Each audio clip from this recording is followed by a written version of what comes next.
안녕하세요. 소아청소년과 전문의 정임입니다. 신생아는 배고파할 때마다 양쪽 젖을 각각 15분 이상 먹여야 하고 또 그래야 전유 후유 불균형을 예방할 수 있다는데 언제까지 그렇게 해야 할까요? 그때그때 달라지는 모유 수유, 오늘은 그 세 번째 수유 시간에 대해서 알아보겠습니다.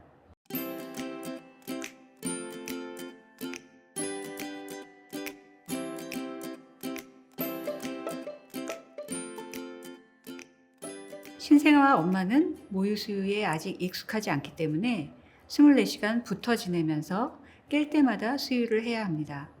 배고파서 올 때까지 기다리면 너무 늦은 거니까 확실히 깨지 않아도 눈동자가 움직이면서 손발을 움찔거리는 그렇게 얕은 잠을 잘 때 살짝 깨워서 젖을 먹입니다. 한쪽당 15분씩 양쪽 합해서 최소 30분은 깨워가면서 먹여야 합니다. 엄마 젖은 오래 삼킬수록 모유의 지방 함량이 높아지기 때문에 배불러 보일 때까지 신생아는 50분까지도 젖을 먹도록 해주어야 합니다. 그래야 전량도 유지되고 체중도 잘 늘고 변도 지리지 않게 되는 거죠. 즉 전유 후유 불균형을 예방할 수 있는 것입니다. 또 그래야 젖이 돌기 시작한 후에 유방에 젖이 너무 가득 차서 전몸살로 고생하는 것도 막을 수 있습니다. 그런데 조리원에서 신생아실에 아기를 두었던 엄마들이 집에 돌아와서는 완모를 하려고 분유 보충도 끊고 유축도 하지 않고 하루 종일 젖만 물리는 경우가 꽤 많습니다. 맘카페에 물어보면 다들 이렇게 해서 몇 달 만에 완모에 성공했다고 하니까 따라 하다 보면 수유 시간이 1시간 반이 넘는 경우도 있습니다. 조리원에서 보충했던 하루 총 분유량과 유축 수유량이 적었고 또 그래도 잘 자랐던 아기라면 다행이지만 그렇지 않다면 이런 방법은 곤란합니다. 아기 입장에서는 2, 3주라는 평생을 기다려서 엄마와 같이 지내게 됐는데 너무 가혹한 일입니다. 왜냐하면 젖이 잘 나오지도 않는데 수유 시간만 늘리는 것이니까요. 수유 시간이 절대로 수유량과 비례하는 게 아니란 점을 꼭 알고 계셔야 합니다. 오히려 첫 수일 이후에도 계속 수유 시간이 길고 체중이 잘 늘지 않는다면 전량과 수유량이 부족한 것이니까 수유 시간을 늘리는 것만으로는 문제를 해결할 수 없습니다. 적극적으로 전량을 늘리면서 따라잡기 성장을 위해서도 충분히 보충 수유를 해야 합니다. 연약한 신생아를 시험하지 말고 제발 편안하게 먹여주세요. 하지만 반대로 잘 자라는 아기는 1개월만 돼도 계속 15분씩 양쪽 젖을 모두 먹여야 하는 것이 아닙니다. 하루 총 수유 시간을 다 더해서 70분, 90분이라고 적어오는 엄마들도 있는데 수유 시간과 수유량이 비례하는 것은 아니니까 제발 그러지 마세요.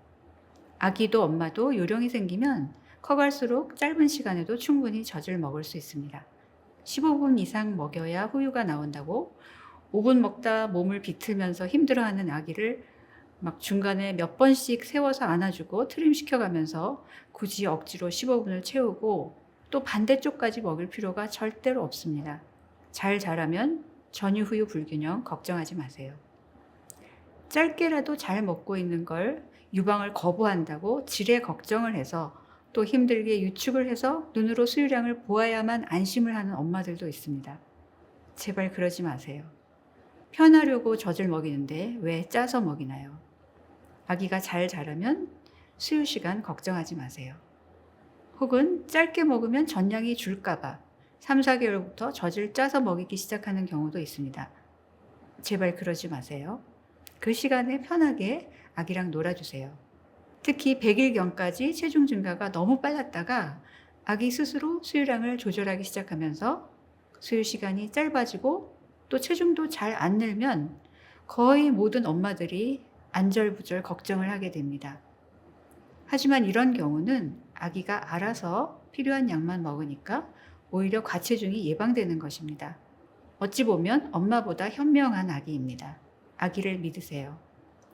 더 극단적으로는 5개월이 된 아기가 3, 4분만 먹는다고 2돌까지 먹일 계획이었는데 모유 수유에 갑자기 자신이 없어져서 젖을 끊어야 하나 고민하는 엄마도 있습니다.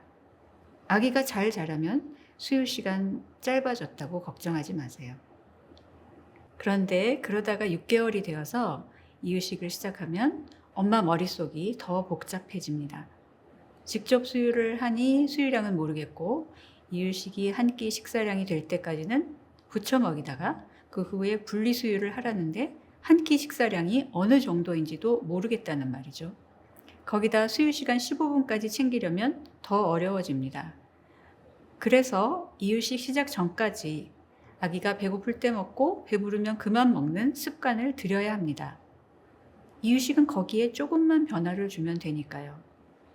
15분이 안 되어도 그만 먹으려 할 때 젖을 떼고 반대쪽 젖도 물려보아서 먹으면 먹이고 아니면 그만 먹이면 됩니다. 이유식과 수유를 붙이거나 떼는 것도 엄마가 임의로 결정해야 하는 것이 아닙니다. 이유식을 80g 먹고도 더 먹고 싶어 하면 이어서 수유를 해도 되고 배부른 것 같으면 2시간 정도 지난 후에 수유를 하면 됩니다. 그렇다면 잘 자라는지는 어떻게 알 수 있을까요? 한국도 2017년 채택한 세계보건기구 영유아 성장 그래프에 출생 시부터 현재까지 체중과 키를 계속해서 표시해 보아서 퍼센타일을 잘 따라가면 잘 자라는 것입니다. 참고로 성장 부진은 체중과 키로, 과체중은 신장별 체중으로 판단합니다. 요약하면 신생아는 깰 때마다 양쪽 젖을 30분 이상 50분까지도 깨어가면서 먹입니다. 잘 자라면 15분씩 양쪽 젖을 먹일 필요가 없습니다. 또 잘 자라면 전유 후유 불균형을 걱정할 필요가 없습니다. 또 잘 자라면 한쪽 젖을 15분 이상 먹일 필요도 없습니다. 수유 시간이 수유량과 비례하는 것이 아닙니다. 그리고 성장 부진은 체중과 키로, 과체중은 신장별 체중으로 판단합니다.